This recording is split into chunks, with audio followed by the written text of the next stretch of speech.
trying to learn how to use Chuck Anglin's articulating lathe arm to turn a little pencil bowl. We've got it pretty much out to the edge, but we're trying to just clean it up now.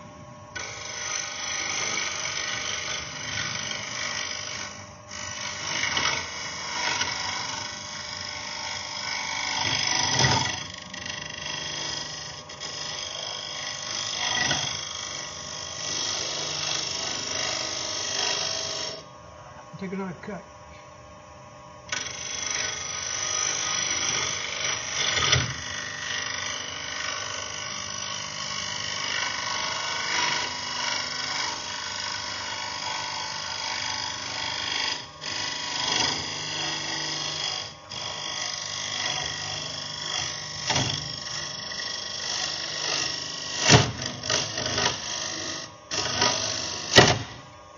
Getting that hardwood down the bottom,